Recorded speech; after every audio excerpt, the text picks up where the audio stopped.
Welcome to Ask Dr. Change. I'm Dr. Linda Ackerman Anderson.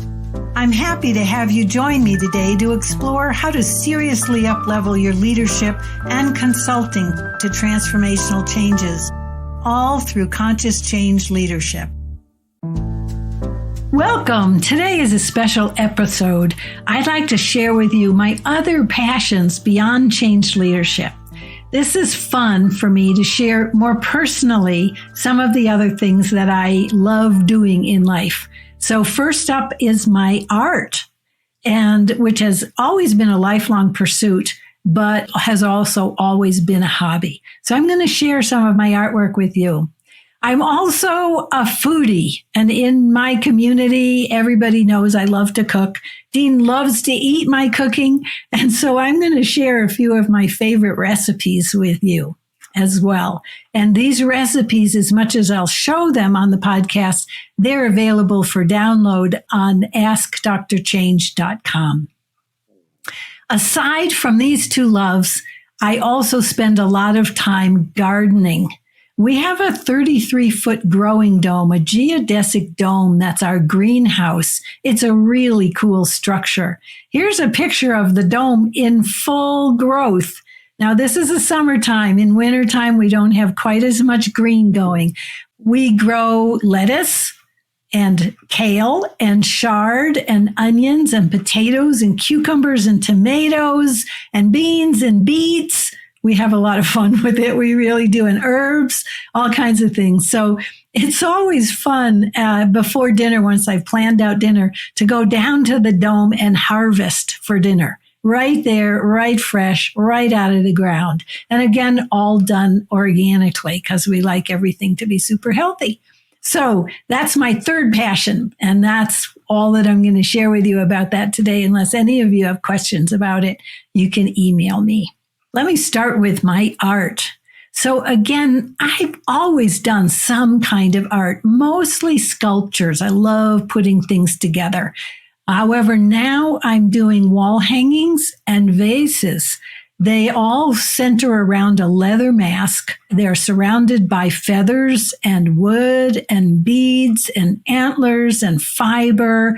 I find all the wood that I use. While Dean goes fishing or we go camping, I'm always hunting for interesting wood to use in my art, gnarled and curly and root-like. It's always fun.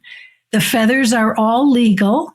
And the masks I use come from artists around the world. I don't actually make the masks, but then I create all around them, which you'll see momentarily. People often ask me, how do I get my inspiration to do the creations? Well, the feathers and the masks guide me to shape the piece itself and what it's about. Sometimes it's about always natural things, the seasons, a place in nature, the elements, the various locations, the woods, the ocean, you'll see here shortly. So for me, it's really an important part of my life and my world. It's a balancing act. Instead of spending all those days and days and days and hours on the computer or writing or producing or teaching online, I turn to my artwork for my balance, for my right brain, creative, spiritual, heart level work. Here's my website, and it's called facesofnature.art. This particular piece is my logo. It's my most favorite piece. I have it hanging in my living room. It's absolutely beautiful. So the first piece I'd like to share with you is called Out of the Mist. So we've set these pieces in little settings for you to get an idea of them. This is a very lovely, soft, sweet piece. Here's more of a close-up of it, where the mask is coming out of feathers made of pheasant or turkey or rooster or chicken or macaw parrot, and also beads and a variety of things. So out of the mist, I just feel her emerging from the light blue of the mist around her. Next up is also one of my favorites. They're, of course, all my favorites, is the Mayan Queen. And again, here in the setting, just to get a sense of the vibrancy of her colors and textures, here's more of a close-up. I love the combination of feathers and colors and textures here. And so again, rooster and macaw and pheasant mostly here, and chicken a bit. And you'll see how the roots that I found complement the texture and motion of the mask itself. Really love this, Mayan Queen. Next up is a recent piece called Lost in the Wind. This piece showed up and I immediately got the image of what this should look like. And so you can feel the wind coming across her. You can feel her emerging out of the wind, out of the feathers. Again, they're rooster. In this one, duck, Nagori duck feathers, the curly feathers, and other, again, pheasants that are in here, as well as beads and some macaw.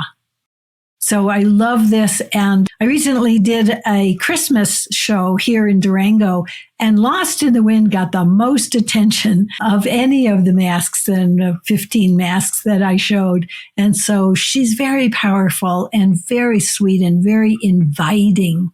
Next up is Sweet Being. Now, Sweet Being is just that. She's very sweet. She's very calming. She's very inviting. Here's a bit more of a close-up. Look at the colors here. I just love this. And when I compliment the pieces, it's so interesting. It's not a compliment to me per se. It's that these are the pieces that emerged. I happen to be the vehicle through which they came out. But the pieces themselves have a life of their own, very separate from me. So Sweet Being, again, sweet, sweet. Peacock, pheasant, macaw, rooster. There are a variety of types of feathers here, and I just love the combination of colors and textures here. And then lastly, Mother Earth. Again, a very powerful piece. She's large. She reminds me of the blue pearl, from outer space. Here's a close-up of her. Very powerful, emergent out of the background of Earth. And again, rooster and pheasant and chicken and macaw here, and lots of beads. Mother Earth, very powerful piece, embracing the energy of the earth. Those are the pieces I'd like to share with you today. Again, my website, facesofnature.art, has a lot more. I even have more to add to the website that I've been working on. And it's just a great joy to me to be able to create something of beauty that I can live with on a daily basis. Now, I'd like to turn to my food experiences. So my favorite recipes for you.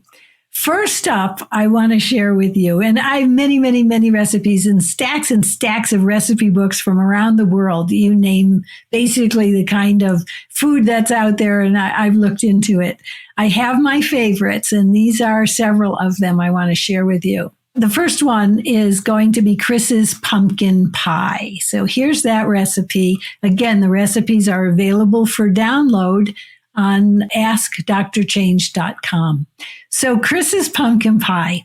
Chris is Dean's cousin, and we believe that this recipe was handed down to Chris from her grandmother or her great-grandmother. So it's at least 4 generations old.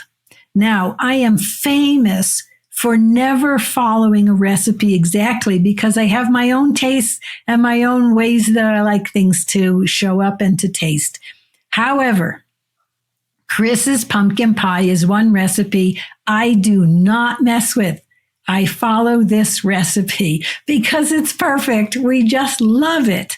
And of course, you can add whipped cream or whatever you choose to the top of it. Chris's pumpkin pie is a fall favorite of ours. On our Day of Thanks, we always have pumpkin pie. Again, one thing I want to mention to you is Dean and I are gluten-free. So every one of these recipes, some specify gluten-free, but any normal flour or gluten-free flour tends to work just perfectly fine.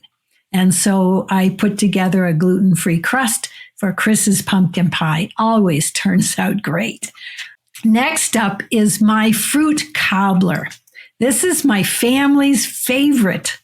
And what's interesting about this, it's really fruit and nuts with a little bit of sugar. I mean, there are other little pieces and things in it, but it's inevitably just fabulous and wonderful. One of the quirks about my cobbler is that I don't eat it. Dean always laughs at me. Tara always laughs at me. I'll take a taste when it's just cooled out of the oven. But that's it. I'm not quite sure what it is, but I've never been attracted to round 2, 3, 4, or 5 of my cobblers or pies.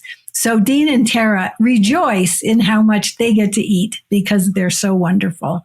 And so this too, again, it's a lot of fruit, nuts on top, a little bit of butter, a little bit of sugar. Again, you can download the recipe on askdrchange.com.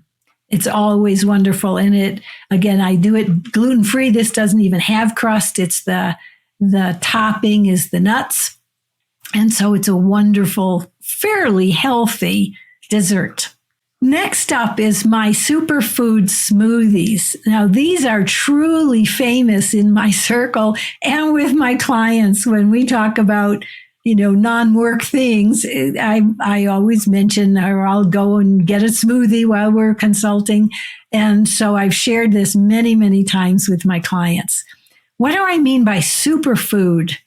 And so you'll see here, there are a variety of ingredients listed that I've learned. I'm not the expert on superfoods, but I've studied it a bit and I've learned there are a variety of things that we can add to, in this case, smoothies, but you can add to foods that are good for our health, whether it's our heart or our liver or our lungs or our brain, our energy, our immune system, you name it. There's something that we can add that is supportive.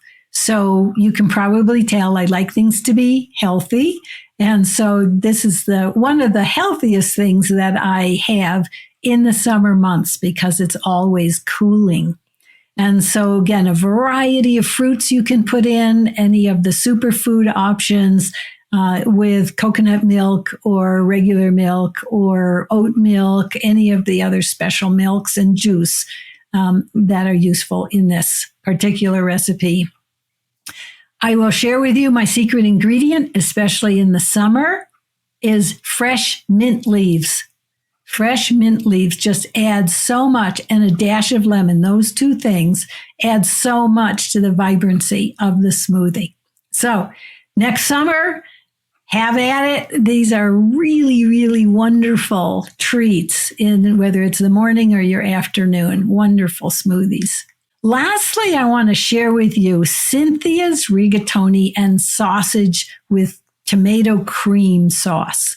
Here's the recipe. Cynthia has been our beloved caterer for our advanced training programs when we host them here in Durango. Cynthia has been our caterer for years, up until a couple of years ago. She actually opened up her own restaurant, the James Ranch Grill.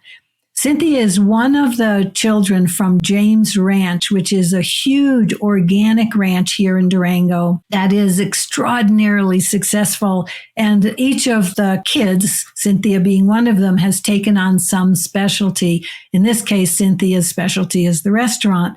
They have cheesemakers and lamb growers and vegetable growers and flower growers and you name it. It's a wonderful place.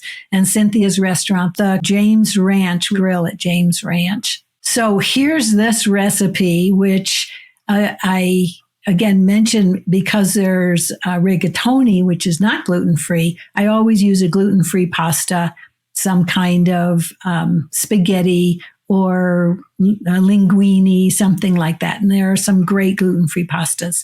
This is special. It was one of the fairly simple, but one of the yummiest dishes that Cynthia shared with us. I asked her permission to share it with you, and she said, absolutely, because Cynthia cooks with love. And so I learned so much about the quality of what she's able to produce because it all comes from homegrown, organic, very fresh, made with love, and you ask anybody who's been in any of those programs, they will all mention the food was incredible. And that's because Cynthia has blessed it all and us with her love.